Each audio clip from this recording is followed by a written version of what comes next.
gente encerra a série de estudos de Apocalipse, né? Com Apocalipse 22, e aí nós vamos voltar às origens, né?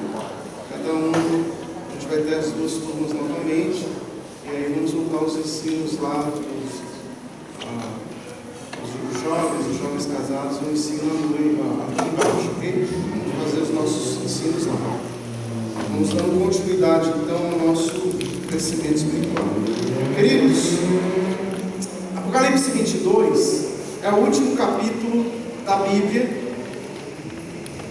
e ele trata de forma gloriosa da nossa eternidade.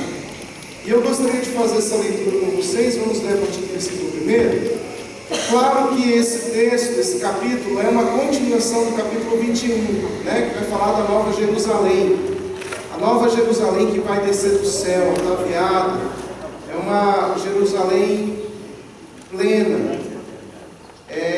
E não só idealizada, né? A Jerusalém idealizada é a que a gente tem hoje, mas a Jerusalém real, restaurada, uma Jerusalém plena, a gente vai ter aqui.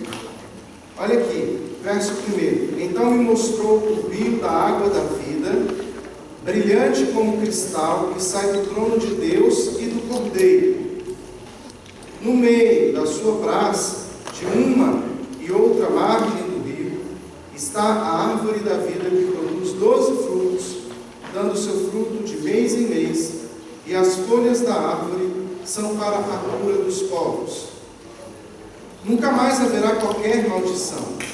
Nela estará o trono de Deus e do Cordeiro, e os seus servos o servirão, contemplarão a sua face, e na sua fronte está o nome dele.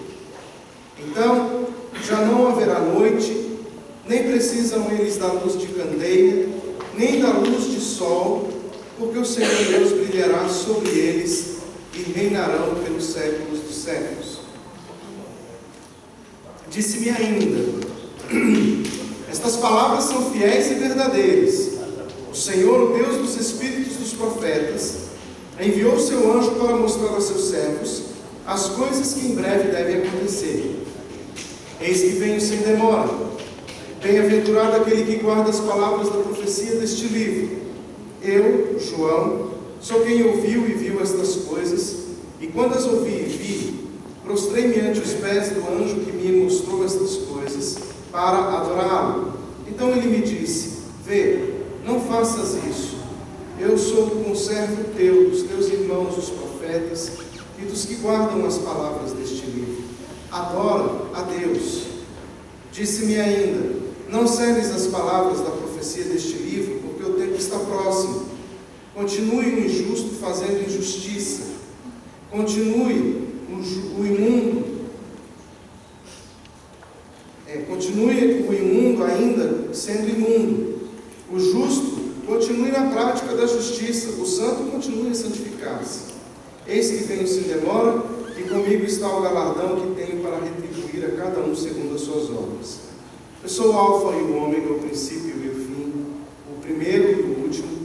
Bem-aventurados aqueles que lavam as suas vestiduras no sangue do Cordeiro, para que lhes assista o direito à árvore da vida e entrem na cidade pelas portas. Fora ficam os cães, os feiticeiros, os impuros, os assassinos, os idólatras e todo aquele que ama e pratica mentira. Eu, Jesus, enviei meu anjo para vos testificar estas coisas às igrejas. Eu sou a raiz e a geração de Davi, a brilhante estrela da manhã. O Espírito e a noiva dizem: vem. Aquele que ouve, diga: vem. Aquele que tem sede, diga: venha. E quem quiser, receba de graça a água da vida.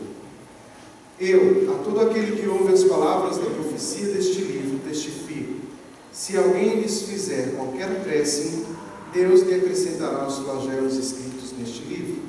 Se alguém tirar qualquer coisa das palavras do livro desta profecia, Deus tirará a sua parte da árvore da vida, da cidade santa e das coisas que se acham escritas neste livro.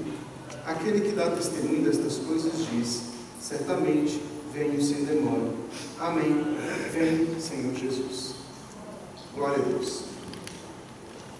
Gente, o que acontece aqui nesse texto?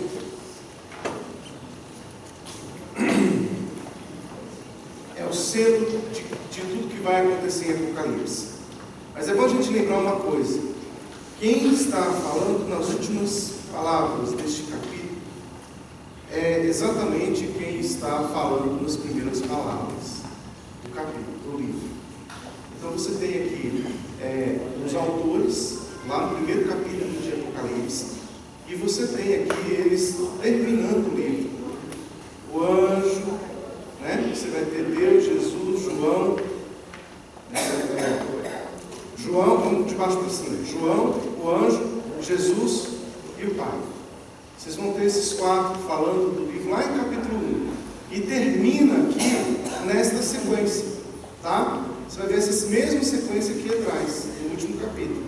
Porque você vai ver que é a fórmula de escrita de João. João está escrevendo e ele está fazendo lembrando que tudo que acontece nesse livro veio por Deus enviando a Jesus, que enviou para o anjo para entregar para João, para que isso fosse entregue às igrejas. Então ele está lembrando isso, está encerrando esse livro com coerência, obviamente, né? Dizendo que esses autores, então, o autor que é Deus, através destes, trouxe a mensagem de Apocalipse. Mas vamos para os versículos aqui, vamos entender um pouco melhor esse capítulo. Bem, a gente vai entender no capítulo 22 que o céu é mais do que o nosso destino. Na verdade, gente, o céu é a nossa motivação. Nós estamos voltados para o reino celestial.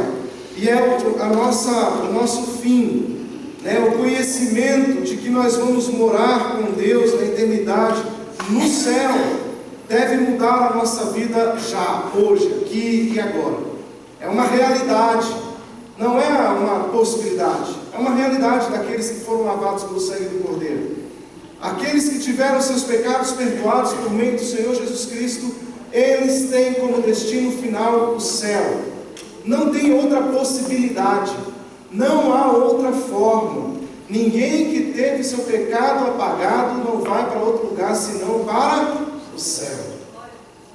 Agora, obviamente que o pecado apagado precisa de quê? Antes, para o pecado ser apagado, qual é o requisito? Arrependimento, confissão. Aquele que não se arrepende não pode ter o seu perdão. Ao Senhor Jesus.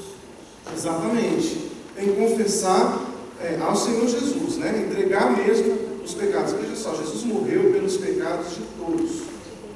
Certo? Não foi de alguns, não, foi de todos. Então, todo que confessar tem o seu pecado o quê? Perdoado. Entenderam isso? Então, ele é o perdoador. Agora, veja só. O sangue de Jesus nos purifica de todo pecado. Não é de alguns, não. É de todo. Então, você tem todo o seu pecado perdoado por meio de Jesus Cristo. A partir do momento que seus pecados estão perdoados, talvez você pense assim: puxa vida, mas eu tenho aquele pecado que eu fiz lá no passado e não sai da minha memória esse pecado, isso me persegue, é uma tormenta na minha vida. Quando eu estou buscando a Deus, aí a primeira coisa que eu lembro é aquilo que você fez. Essa acusação que vem, ela é do diabo, porque Jesus não apenas nos purifica do pecado, mas Jesus nos tira a culpa do pecado.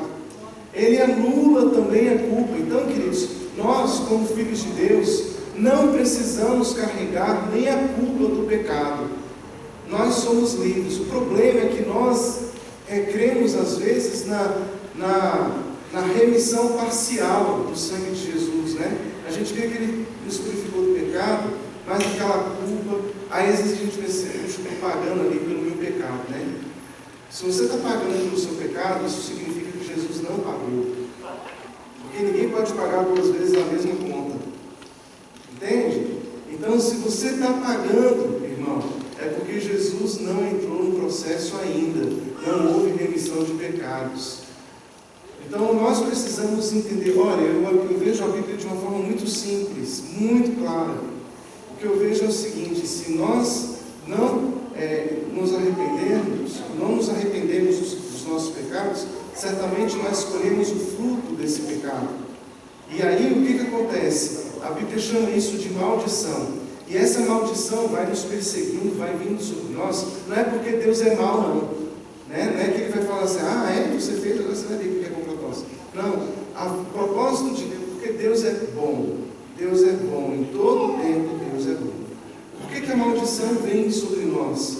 É a maneira que Deus vai encontrando de quebrar o coração do homem. Entende? Deus vai vindo com maldição, não é porque Ele é ruim, não, é porque Ele está querendo que o homem se arrependa. E enquanto não houver arrependimento, a maldição vai vindo, vai vindo, vai vindo. É Deus nos dando uma surra para falar, vai, se arrepende, meu filho. Você não está entendendo que esse caminho é de morte, é de dor. Eu quero que você se arrependa. E tanto é isso que a maldição, gente, cai sobre todo homem que desobedece a Deus. Entende? Porque maldição é castigo de Deus para arrependimento. É Deus penalizando a fim de que haja arrependimento. Porque se não for assim, Deus não traria maldição. A maldição foi algo criado por Deus para acabar abençoando o homem. E você vai ver isso em Apocalipse. Apocalipse vem maldição sobre a humanidade, a fim de que eles se arrependam. Só que a Bíblia diz que ao invés do homem se arrepender, vai ter o quê? Endurecimento de coração. Aí que o homem vai ficar mais duro no coração. Aí vem outra maldição sobre aquela, e vai acumulando maldição sobre maldição, a fim de que o homem se arrependa. Mas o homem não entende isso. Ao invés de se arrepender, endurece mais ainda o coração. Por isso, igreja não pode ser uma comunidade de gente de coração duro. Tem que ser gente de coração quebrantado. E às vezes a gente nem entende isso, por isso a gente não sabe lidar com a maldição. Se alguém passa por maldição, o que a gente faz com essa pessoa? Não, você não pode ficar em maldição. Olha, lógico que não pode. Mas a gente não sabe trabalhar a maldição na pessoa. A gente não sabe quebrar essa maldição. Às vezes a gente quer quebrar a maldição sem passar pelo arrependimento. Querido, se você está passando um processo de maldição na sua vida, qual é o caminho de libertação? Arrependimento. Entende? Aí a pessoa às vezes está passando por maldição, aí eu não sei que maldição é essa, o que está acontecendo, eu vou quebrar isso em nome de Jesus, e fica procurando quebrar isso em nome de Jesus sem arrependimento. Não tem efeito, porque agindo Deus, quem impedirá? Ou você acha que é o diabo que sai amaldiçoando aí arbitrariamente? Não é não. Não é o diabo que sai, ele não tem poder e autoridade para amaldiçoar quem quer, como quer, a forma que quer, não. O Senhor tem o domínio de todas as coisas e Ele é soberano. Certo? Satanás é o agente amaldiçoador? Certamente que é. Não é Deus, é o diabo. Mas ele não é arbitrário, não. Ele não age como ele quer. Ele não olha assim, de manhã e olha para cá e fala assim, deixa eu amaldiçoar alguém aqui. Já sei, eu vou atormentar a vida do pastor Luiz. Não é assim que ele faz não, gente. Entende? Ele não é arbitrário. Ele, para tentar Jó, ele teve que pedir autorização para Deus. É Deus o soberano. Deus é o Senhor. Por isso nós precisamos quebrar maldições com arrependimento. Conhece alguém que está vivendo um tempo de maldição? O que você tem que falar para ele? Querido, é tempo de arrependimento. Mas eu não estou detectando onde que eu estou errando. Então peça ao Senhor que te revele. Porque o Espírito de Deus nos revela. É Ele o responsável para que nós sejamos transformados em arrependimento. Por quê? Porque é o Espírito Santo que nos convence do pecado. Então, o convencimento do pecado não é uma consciência pessoal. Eu já estou entrando até nesse aspecto, desse aspecto que é importante para a gente entender o que é ser remido. Porque às vezes a gente acha assim, deixa eu me arrepender dos meus pecados. Não, acho que eu não estou pecando não, estou bem. O pecado não pode ser uma avaliação pessoal. Entendeu? Eu sou santo porque eu fico me avaliando, eu acho que eu não tenho pecado nenhum. Porque eu vou na igreja, eu não estou bebendo, eu não estou na balada, eu não estou mentindo, eu acho que eu estou bem. Não é assim. Quem nos convence do pecado é o Espírito Santo. É Ele quem revela a nós. Você lembra do Salmo 139?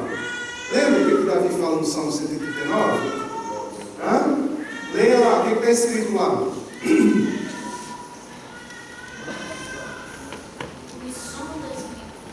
Ah, Senhor, quem é que sonda e conhece? É o Senhor.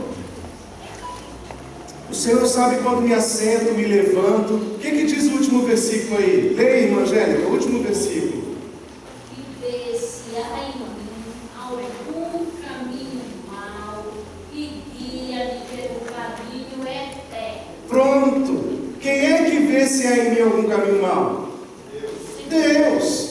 Essa é a oração do salmista. Ele fala: Senhor, vê se há em mim algum caminho mau. Ele não está chegando e falando assim: deixa eu ver se eu tenho algum caminho mau que eu estou praticando. Não, não tem. Entendeu? Não é uma consciência pessoal. A palavra de sonda, examina-me profundamente. Exatamente. É o salmista dizendo: Senhor, vem agora fazer um raio-x da minha vida. Entende? Me revela. O que nós, como servos do Senhor, precisamos estar? Com o ouvidinho aberto para ouvir a Deus, porque Deus vai revelar para a gente os nossos pecados. É Deus quem revela. Por isso a gente tem que estar com o ouvidinho aberto. Senhor, isso, eu tenho ferido seu coração, eu tenho pecado. E Deus vai falar: você está pecando. E aí você vai fazer o quê? Senhor, eu me arrependo. Gente, não vale a pena a gente ficar guardando pecado, não. Não vale a pena a gente ficar justificando o nosso pecado, não. Né? É como um mau aluno que tira nota ruim e fica se justificando nos pais. A justificativa, os pais podem até aceitar, tudo bem, mas isso resolve o problema escolar do aluno? Vai reprovar do mesmo jeito. Entende? Nosso problema é que nós jogamos o pecado assim por uma tábua rasa. A irmãzinha lá não bebe, mente, rouba, mas é a marca. Prejudica o marido de todo jeito. A mulher prejudica, o marido prejudica de todo jeito, acha que não tem pecado. Às vezes nós esquecemos, nós colocamos os critérios comuns de pecado, né? E deixamos passar isso que o pastor Blas está falando de uma forma tão rasa, e a gente deixa, por exemplo, até mesmo o nosso egoísmo de fora. Né? E aí isso é perigoso, porque às vezes a gente passa um scanner da nossa vida pela nossa própria justiça.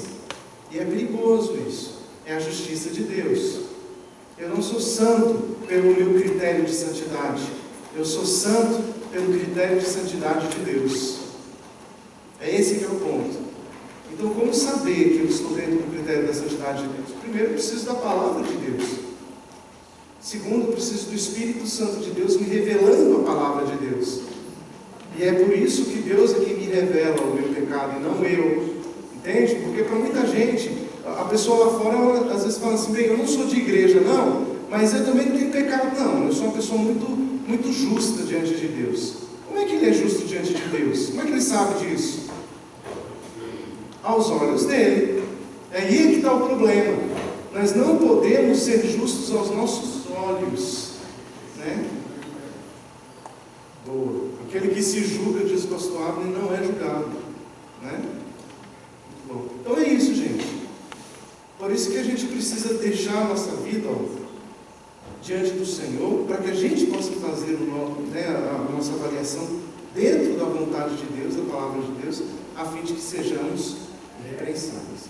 Uma vez a igreja se arrependendo dos seus pecados, confessando os seus pecados, o que vai acontecer? Ela vai se tornando o quê? Santa, né? Vai vivendo de forma justa. Agora a Bíblia vai falando algumas coisas interessantes nesse capítulo a respeito disso. Olha, nosso objetivo então é o céu. E termina Apocalipse tendo a visão da cidade celestial, que motivou os patriarcas na forma deles andarem com Deus e o servirem.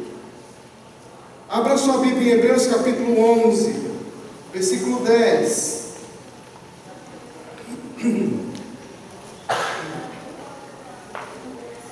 Hebreus 11,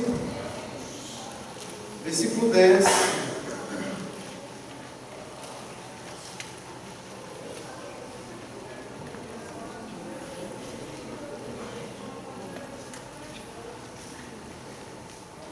Olha o que acontece, ó.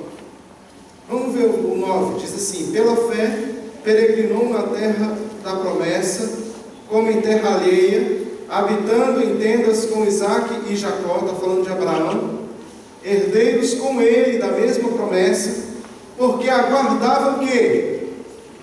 A cidade que tem fundamentos, da qual Deus é o arquiteto e edificador. Gente, Abraão estava vivendo cada dia pela fé, porque ele estava na expectativa da cidade de Deus. Jerusalém é a nossa motivação. Nós estamos aqui nesta manhã porque estamos aprendendo sobre a Nova Jerusalém, estamos aprendendo a ser cidadãos da Nova Jerusalém, estamos aprendendo a viver a cada dia, o dia a dia da cidade da Nova Jerusalém. A Nova Jerusalém, a nossa cidade eterna. Como será essa cidade? Como viveremos? Talvez a pessoa pense assim em Jerusalém física, né? Na sua arquitetura. Pense nas suas ruas de ouro. Você pense na sua edificação celestial. Mas muito mais do que isso, nós precisamos pensar que a cidade, ela é formada por uma população santa, sem pecado. Imagina isso. Sem sofrimento, sem dor, sem... quando a gente fala de dor, não só de alma, mas a própria dor física, que teremos corpos restaurados, né?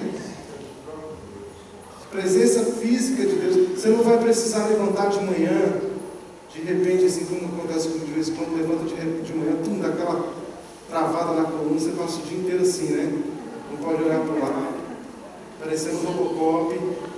Não haverá mais isso. Você vai poder voar da cama e, ó, 100% corpo, né? Sem dor, sem envelhecimento, sem lágrimas, só alegria. Você vai ver o correio da Nova Jerusalém, né? Vai lá o jornaleiro da Nova Jerusalém jogar o jornal lá na tua casa, você vai abrir a notícia, aí você vai ler só notícias boas, porque não há notícias ruins, não há más notícias, só boas notícias. O Senhor é o nosso Rei e nós habitaremos para sempre nessa cidade, não haverá morte. A gente nunca mais vai fazer enterro, não vai sentir saudade de gente querida, nada disso, porque habitaremos para sempre nessa cidade. A motivação de Abraão. Abraão estava sonhando com essa cidade, viveu o que viveu, fez o que fez, porque a motivação dele era a Nova Jerusalém, é o que diz o texto de Hebreus. Olha o versículo 13, ainda de Hebreus 11. Olha lá. Todos estes morreram na fé, sem ter obtido as promessas, vendo-as, porém, de longe, e saudando-as, e confessando que eram estrangeiros e peregrinos sobre a terra, porque os que falam deste modo manifestam estar procurando uma pátria, e se na verdade se lembrassem daquela de onde saíram, teriam oportunidade de voltar. E o verso 16 diz: mas agora aspiram a uma pátria superior, isto é, celestial. Por isso Deus não se envergonha deles, de ser chamado seu Deus, porquanto lhes preparou uma cidade. Enquanto você tiver a consciência de que você é peregrino, Deus estará preparando a sua cidade. Eu sou peregrino nessa terra. Tem gente que não tem medo de morrer, de sair daqui. Ah, mas eu amo muito a terra, eu não quero sair daqui, eu também não quero morrer agora não, irmãos. Mas o que acontece? Não estou preocupado em morrer. Quando eu morrer com os meus 120 anos, né? Vai sonhando, né? Vai sonhando.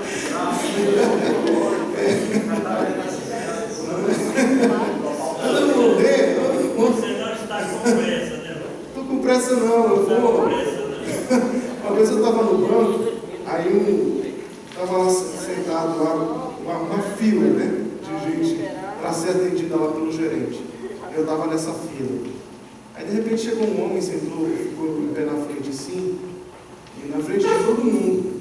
Ele não viu que tinha uma fila para falar com o gerente. Ele achou que era só chegar e aí ele ficou olhando, ficou um mó tempão, né? Aí eu falei assim, eu acho que ele não está percebendo não, né?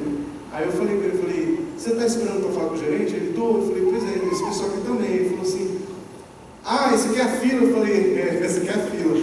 Aí o senhor que estava do meu lado falou assim, rapaz, sabe o que eu acho engraçado? É que o povo, para cortar a fila, todo mundo tem pressa, né?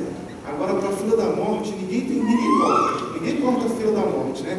Todo mundo, a fila da morte, todo mundo espera a sua vez e ainda fala assim, não, você pode ir na minha frente, né?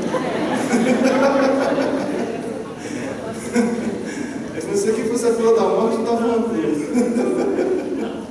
Então, gente, o que acontece é isso. Embora a gente não tenha pressa de morrer, mas eu sei que quando os meus olhos se fecharem, eu estarei de frente com a nova Jerusalém. Esse é o meu destino. Quando eu abrir os meus olhos de novo, receber o corpo glorificado, o que eu verei é uma cidade santa eternamente. Entende? Eu habitarei com o Senhor numa cidade nova, eternamente. Ficarei com vocês lá, gente. Vocês vão ver comigo eternamente. Olha que beleza, né? Todo mundo ali vivendo na eternidade ao lado dos sonhos. Essa foi a expectativa de Abraão, de Isaac e Jacó. Esses homens viveram, gente, com os olhos fitos na Nova Jerusalém. Os nossos olhos têm que estar presos lá. Não podemos deixar de observar a Nova Jerusalém. E por que eu estou falando isso? Porque essa sempre foi a expectativa de Deus. Foi por isso que Deus criou a terra. Foi por isso que Deus criou o Éden. Foi por isso que Deus criou Adão e Eva. A ideia de Deus era que o homem vivesse essa maravilha da Nova Jerusalém, no Éden, lá mesmo em Gênesis. O problema foi que o pecado entrou no mundo, e com o pecado houve dano, houve morte, houve prejuízo. Não houve lucro com o pecado, houve perda.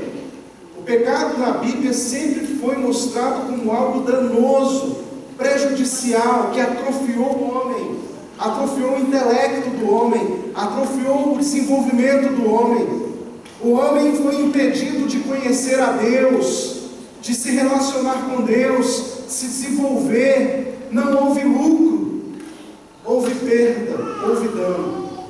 Então todo o processo, desde a queda até a volta de Jesus, todo esse processo é com um único objetivo: tirar o pecado do mundo.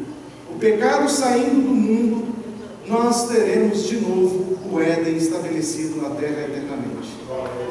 Então o Senhor virá, e Ele virá para reinar com os homens para sempre. A Bíblia fala da volta de Jesus, mas a Bíblia também fala da volta de Deus, onde Deus virá habitar com o homem, porque Deus sempre